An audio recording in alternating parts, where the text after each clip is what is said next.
1 second. Hey guys.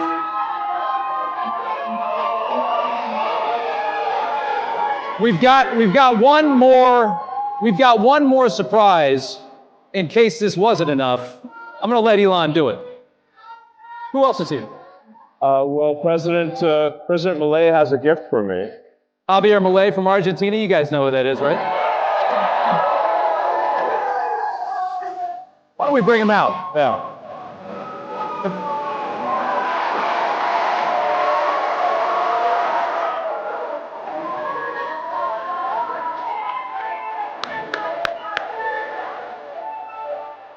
Thank you.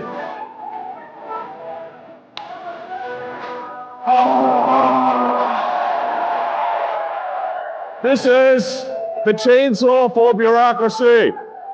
Chainsaw!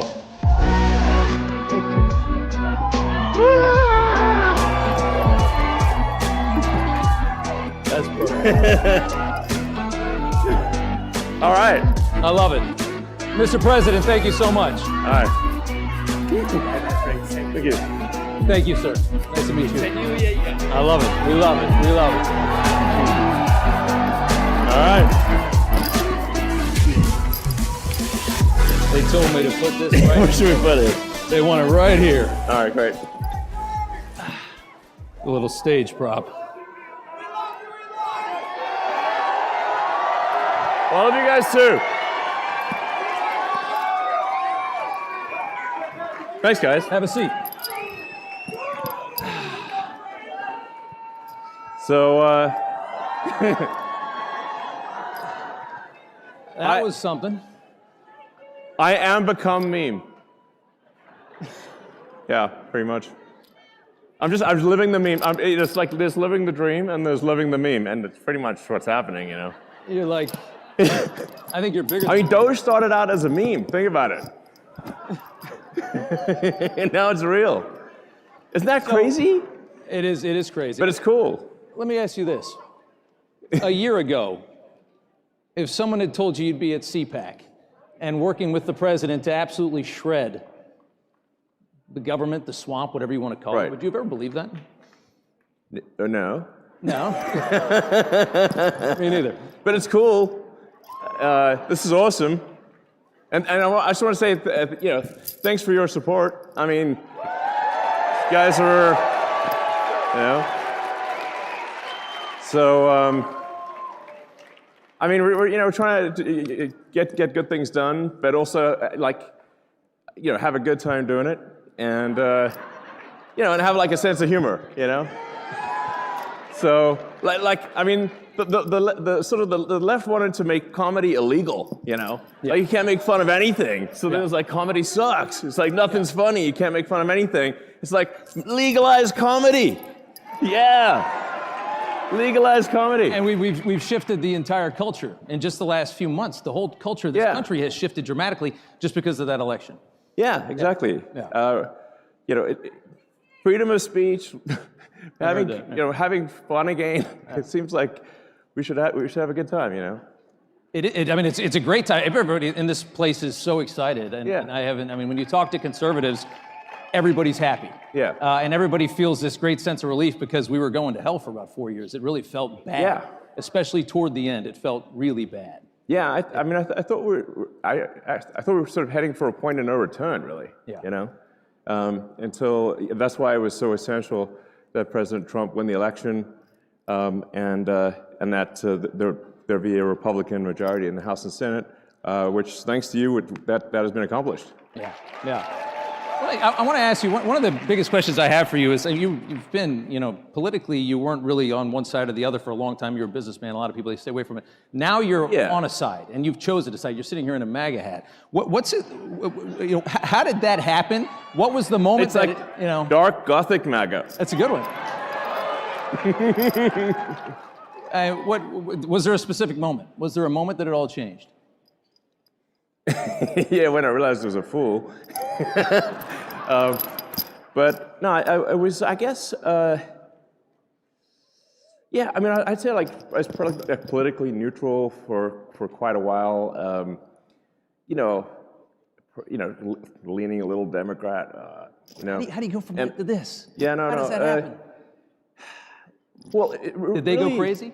Yeah, they did go crazy. Yeah, they went crazy. No, I mean that whole cancel culture and you know, it's trying to stop freedom of speech and infringe upon, just in general, infringe upon people's personal freedoms. You know, they just want state control of what you say. They want to, you know, take away your guns. And the reason they want to take away your guns, so like there's nothing you do to oppose them. So it's sort of like, you know, I just like we just need to restore the fundamental elements of what made America great, which is freedom and opportunity. Yeah. We're seeing a lot of these freedoms disappearing in the West. It's not just about America. We're all watching Europe and knowing that they're about 50, 100 years ahead of us, right? Because they got an early start. And we're watching how they're devolving. And you're trying to save it from happening here. No, I mean, in Europe, they put people in prison for memes. Yeah. You know, I'm like, that's insane. And they're collapsing. I mean, this society it's a collapsing society. It feels that way. It feels like France was nicer 50 years ago than it is today. Yeah. I don't think you can question that. Yeah. So, but yeah, I mean, really. Thanks. I love you too. They do love I mean, I really just wanted to do useful things, like, you know, basically build products, you know, provide products and services that are good, and that I wasn't really like that interested in being political. It just like there was at a certain point no choice. Yeah. So, yeah. Well, can I ask you on the same side of that coin, what's it like from going neutral to being vilified, largely vilified by the media? Like What? No. Really? I mean, you turn on some of these channels, brother. I mean, they're angry at you. Does it bother you at all? Does it get to you? Yeah. I mean, when they're chanting for my death, I suppose that's a little, you know.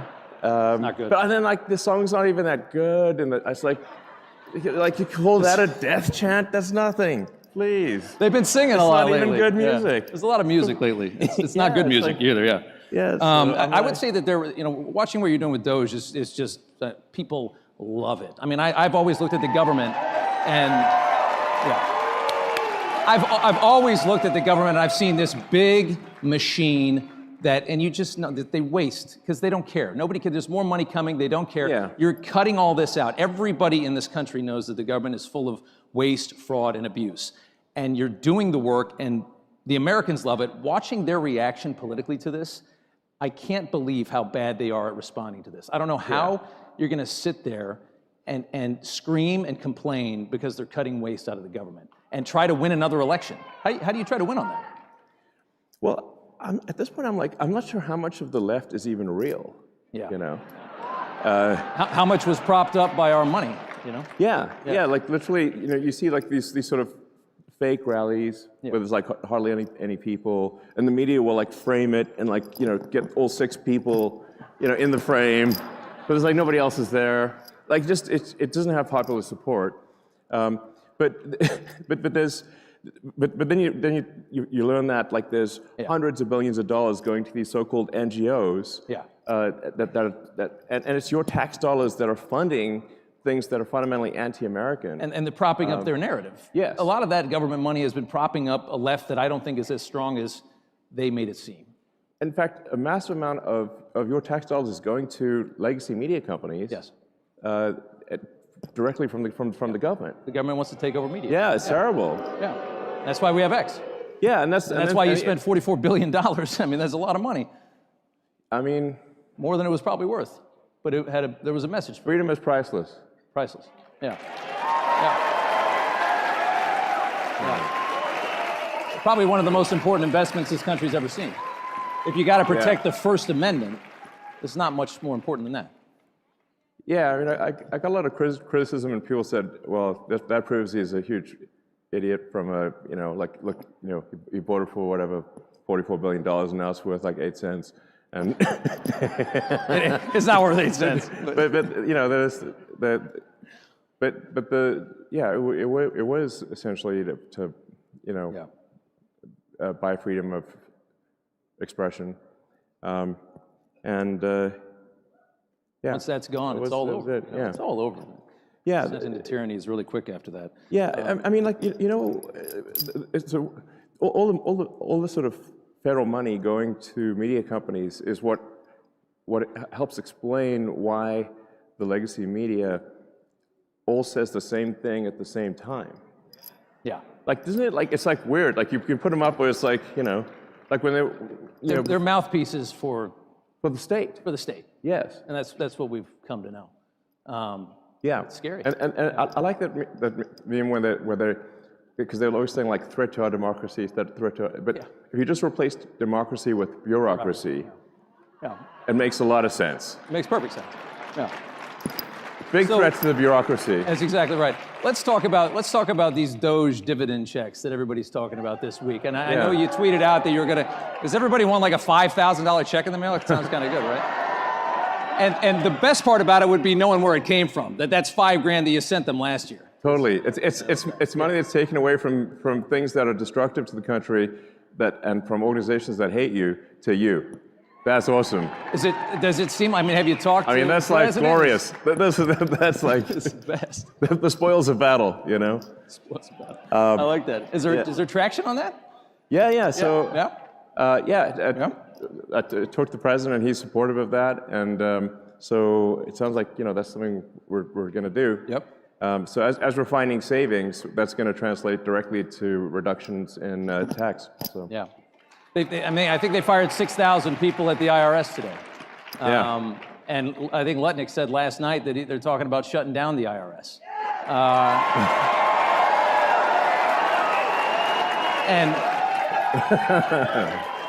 I think it's fair. I think people should realize this is, the amount of money that we send Washington like 5 or 6 trillion a year. That is such an ungodly amount of money. What do they? They say like 1 trillion seconds is like 30 years or something like that.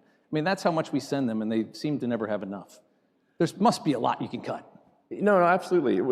People ask me, what's the most surprising thing that you've encountered when you go to D.C., when you're in D.C.? And I said, well, the most surprising thing is the scale of the expenditures, and actually how easy it is to, when you add caring and competence where it was absent before, you can actually save billions of dollars, sometimes in an hour. Yeah. It's wild. And then they scoff at it and say, oh, a few billion here, there. The way they're talking about it, you can see they don't care. It's such little money compared to how much they're used to wasting. That's what's really scary. Exactly. But obviously, it just shows that they really lack empathy for the average taxpayer who's working hard, paying taxes, and then they say, oh, $1 million doesn't matter. I'm like, I think it matters a lot to people, So what are you talking about? I'd like to have it. Let me ask you a question. I know the president fairly well, watched him survive 2 assassination attempts. Had the first one not happened, the second one would have gotten him. It was very, because without those extra guys, they would have never seen that gun poking through the fence at the golf course. I saw the crew that you had. Isn't it like mind-blowing that this has happened? It just, and what, by the way, why do we still know nothing about that guy in Butler? What's going on? Cash is going to get to the bottom of it. Yeah, there you go. By the way,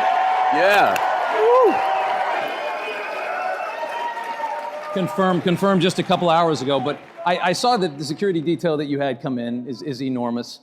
Well, it's not that enormous. Maybe it should be bigger. I don't know. I think you could probably afford it. But how concerned are you about your safety? You are a wanted man. Are you nervous? So, look, I'm open to ideas for improving security. I have to tell you, I don't actually have a death wish. I think. It's not that easy. But I have I've had even people like President Bukele from El Salvador who managed to put in prison 100,000 murderous thugs. And he was like, he called me, he's like, I'm worried about your security. I'm like, you're worried about my security? I'm like, what? Okay. That's I mean, yeah, talk about guts to do that down there. I mean, yeah, totally. And survive. Like, I'm like, I was like, how did you put all those thugs in prison without dying? Because it seems like that would have been not easy, Well, the president has, one of his top attorneys is now investigating, I guess, Chuck Schumer for threats against SCOTUS, a congressman on the Democrat side, for saying, basically saying we're going to bring a war to you, like a fight to you. I mean, the rhetoric, you guys are screwing with things that are not supposed to be messed with. And we're fighting the Matrix. There's a lot of people that really don't want that to happen. Yeah, we're fighting the Matrix big time here. But it's got to be done. Yeah. And are you? It certainly does. What's going on with? Tell us about Fort Knox. There's Kentucky. It's a military base. It's a ton of gold, tons and tons and tons like of gold. 5,000 tons of gold, or 5,000 tons take, of gold are there in the ground and like this. I mean, it's a very secure thing. I think thing. we all want to see it. I'd love to see it. Like, this is your gold, by the way. It's the public's gold. Do you think it's not there? I don't know. But I think you just want to see it. Yeah, we want to go see it and just make sure like somebody didn't spray paint some lead or something, Yeah. Like, is this real gold? Fight at the bar, Didn't dent. But I think honestly, part of this also is just like let's have some fun and like I said, all this gold at Fort Knox, it's the public's gold. It's your gold. So, like, I think you have, like, a right to see it. You want to take a tour? Yeah, I think we should have do a tour. And then the president last night was like, I think he's in favor of it. That would be cool. And then it should be like a live tour. Like, you can see what's going on, open the door, like, what's behind it. Well, and there's... I think I'd watch that. Oh, are you kidding? Yeah. I mean, what does 5,000 tons of gold look like? What does How it big look is like? that? Is it the size of this? It's got to be pretty big, It's got to be a lot of gold. gold. Maybe there's some other stuff in there, like just walk around, like, I don't know, maybe they got some other stuff in there. Are you thinking about auditing the Federal Reserve as well, which is obviously yeah, sure. Regulates our economy. I imagine you think the waste has got to be everywhere. Yeah, no, waste is pretty much everywhere. People ask, like, how can you find waste in DC? I'm like, look, it's like being in a room, and this target, the wall, the roofs, and the floor are all targets. So it's like, you're going to close your eyes and go shoot in any direction. Because you can't miss, So it's pretty wild. Like you just push on things a little bit and you save billions of dollars. Like, just a little bit, It's wild. It's scary, isn't it? That's why I say, it really is underrated if you add caring and competence, how much things improve. Yeah. And we just find so many totally crazy things, which, we're sharing with the public. We post everything we learn, so you can see it, What do you? It's like, isn't it like it's totally wild? Like we just did like a check the database on Social Security. Like, it says how many alive Americans eligible for Social Security are there? And according to the database, it's over 400 million. And we're like, wait a second. And how many are getting? How old are they again? Yeah. And then like we found like one person in there is like 360 years old. I'm like, what, they know Ben Franklin 100 years or before the something? revolution. America didn't exist before at that time. Like, so yeah, we were colonies. Maybe it's just me, but I think it's a red flag. I don't know. But are there indications that there were checks going to those people or any of those people? Well, yeah. That's, I guess, the question, right?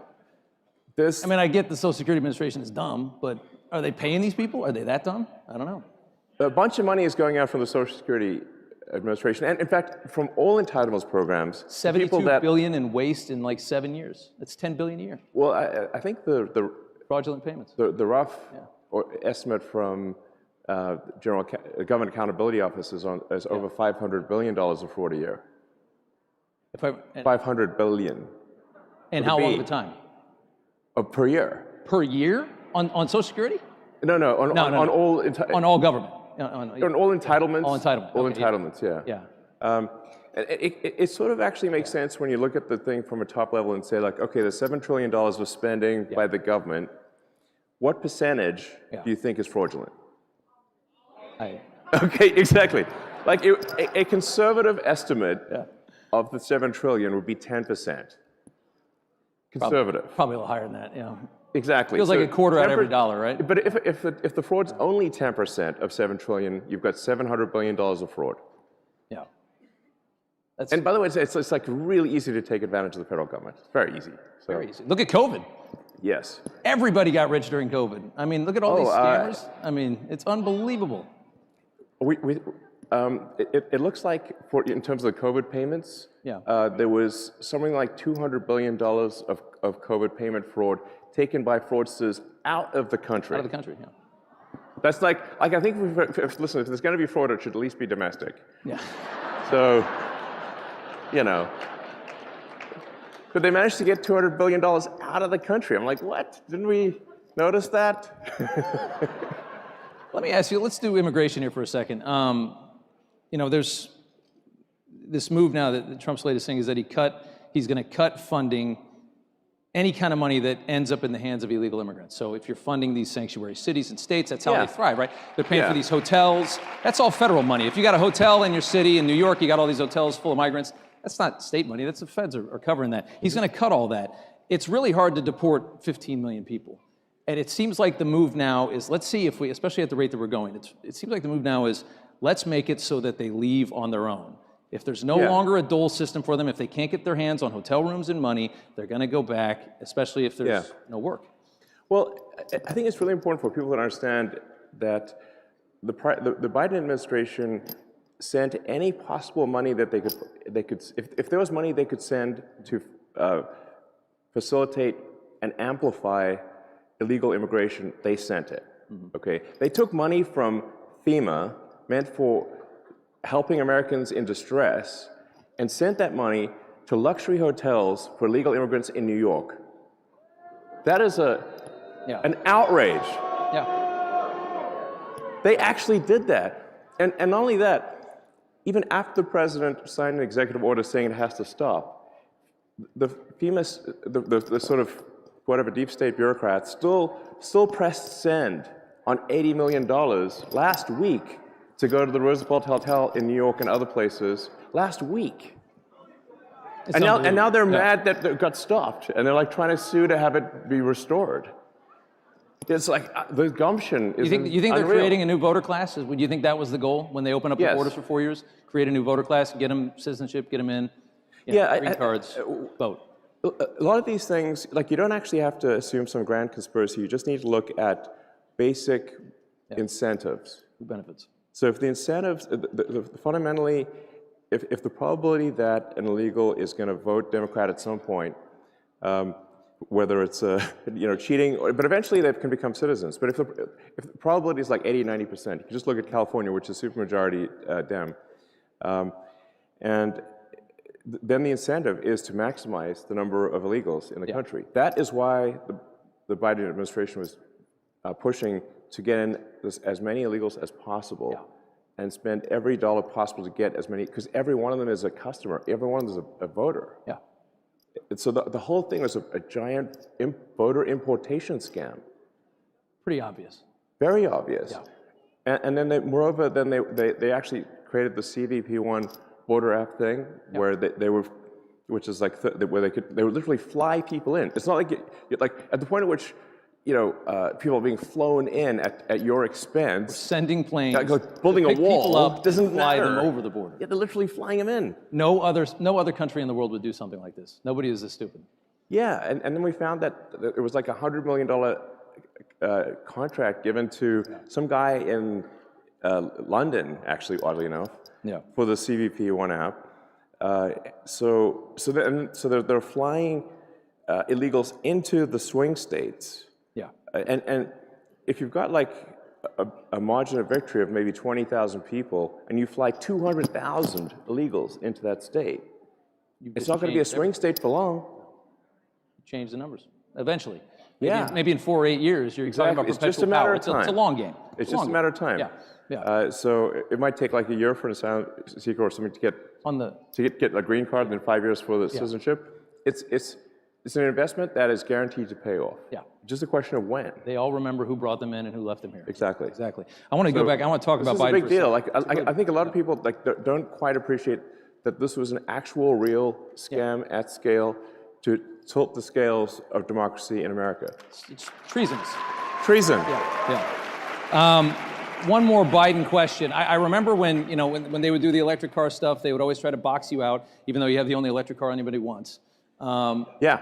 You said, I think this week, that you think that Biden left these astronauts up in space because he didn't want to give you an opportunity to save them, make NASA look bad, make the private sector look better, make you look good. You believe that? Yeah, no, absolutely. So, of course. I kind of agree. Why would he want to let you help them come down when you're supporting the president? I mean, the Biden administration was attacking me next level. Yeah. I mean, the Department of Justice, or Injustice under the Biden administration, was, Yeah. I mean, they were suing SpaceX. They were suing SpaceX for not hiring asylum seekers. And we're like, but it's actually illegal for us to hire asylum seekers because rocket technology is covered under ITAR rules, which means it's an advanced weapons technology. Yeah. And so we can only hire permanent residents or citizens. Right. Like, so we're damned if we do, damned if we don't. And we said, like, so how can they sue us for not hiring asylum seekers when it's actually illegal for us to do so? Yeah. But nonetheless, there was a big Department of Justice or Injustice case about this against SpaceX. So obviously it was an antagonistic situation. And those astronauts were supposed to be up there for 8 days, and now they're up there for 8 months. Does that make any sense? And we obviously could have brought them back sooner, but they didn't want anyone who supported President Trump to look good, basically. Yeah. That's the issue.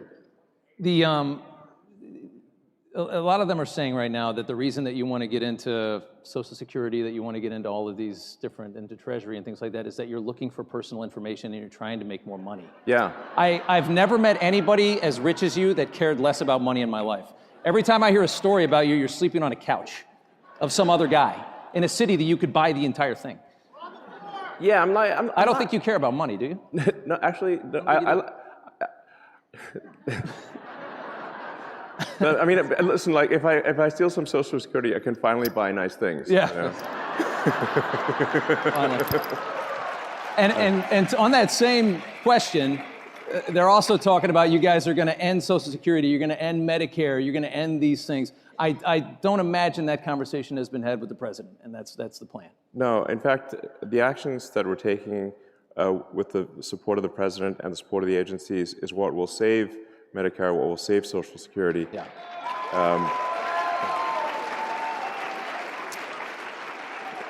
And because if the country goes insolvent, if all the money is just spent on paying interest on debt, there's no money left for anything. Yeah. So that's the reason I'm doing this, is because I was looking at the big picture here, and it's like, man, our debt's getting out of control. The interest payments, the interest on the national debt now exceeds the entire Defense Department budget. It's $1 trillion a year in Yes. interest. Just to carry the money that we owe is $1 trillion a year. Yes. That is unbelievable. And rising rapidly. So like, I mean, a country is no different from a person. Country overspends, country goes bankrupt. Same as a person who overspends goes bankrupt. So it's not like optional to solve these things. It's essential. So we're going to go bankrupt. Yes. Yeah, we are. Couple minutes left here. Russia. There's a huge push from this administration. Yeah. People like sometimes like to end this war. Say like, yeah. You know, I'm a bought asset of Putin. Yeah. I'm like, he can't afford me. Yeah. I think you're worth more than Russia. Think about it. I like that. So, you're trying to end a war. Ending a war always means you have to compromise, you have to negotiate with an enemy or an adversary. That's just what it is. And right now, they are lambasting the president for trying a different method to a war that they haven't been able to end for 3.5 years or 3 years. Yeah. They're saying Trump's blaming Zelensky for the invasion. How do you process all of the negativity toward him for trying to end this war?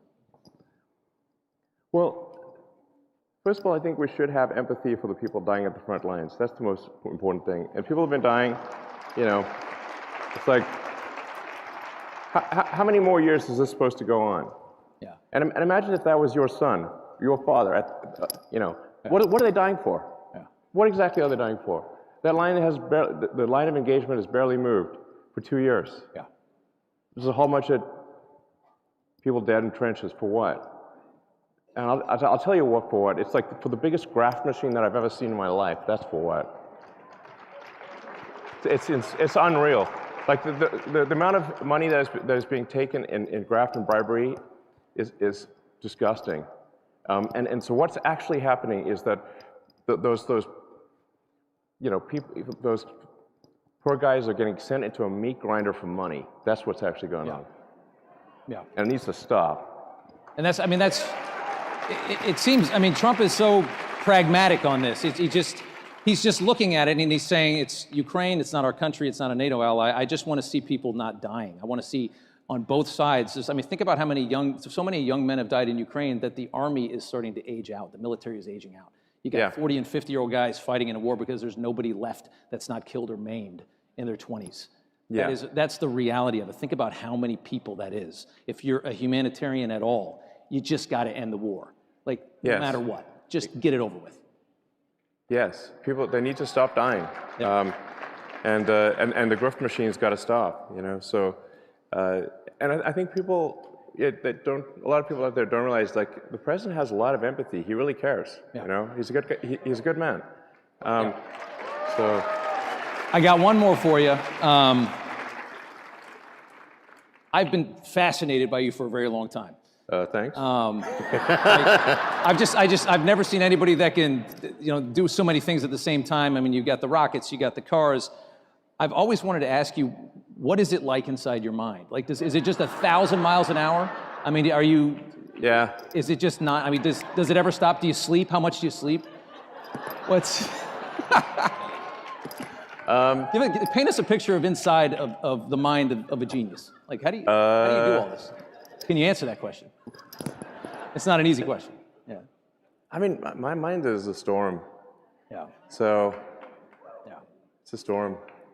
But I mean, let me maybe tell you something. Like, you didn't ask the question, but I think it's worth kind of nonetheless maybe just elaborating on something, which is, you know, I grew up in South Africa, but my morality was informed by America.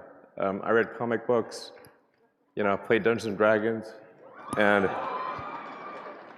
I watched American TV shows, and